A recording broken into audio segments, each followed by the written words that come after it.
আসসালামু আলাইকুম প্রিয় বন্ধুরা, কেমন আছেন সবাই? আশা করি সবাই ভালো আছেন। বর্তমান সময়ে বাংলাদেশে ফ্যামিলি কার্ডকে নিয়ে যে সমালোচনার ঝড় উঠেছে, আসলে এটি কতটুকু সত্য?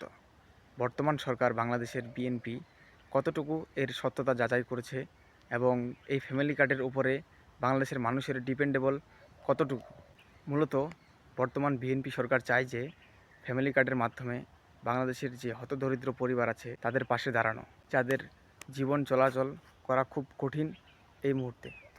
যার কারণে বর্তমান সরকার পাশে দাঁড়ানোর জন্যে এই ফ্যামিলি কার্ডের টিসিবির একটি উদ্যোগ নিয়েছে।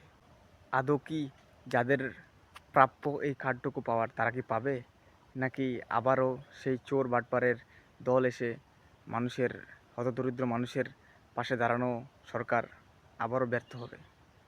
গত যে আওয়ামী লীগ সরকার ছিল, তারাও কিন্তু চেষ্টা করেছে যে হতদরিদ্র পরিবারের পাশে দাঁড়ানো, কিন্তু বাংলাদেশের মানুষ, বাংলাদেশের কিছু কিছু রাজনৈতিক নেতারা আছে যাদের কারণে কিন্তু বাংলাদেশের মানুষ, গরিব, তারা কিন্তু পায় না। তো বন্ধুরা, আপনারা কি মনে করেন যে বাংলাদেশের মানুষ এই ফ্যামিলি কার্ডের মাধ্যমে কি, আহ, যারা গরিব, এই কার্ডের প্রাপ্য, তারা কি আদৌ তাদের হাতে এই কার্ডটুকু পৌঁছাবে, নাকি আবারও তারা অসহায় হয়ে সেই দ্বারে দ্বারে হাত পাততে থাকবে? বাংলাদেশ বর্তমান বিএনপি সরকার কি সফল হতে পারবে গরিব মানুষের পাশে দাঁড়াতে? আপনারা কি মনে করেন?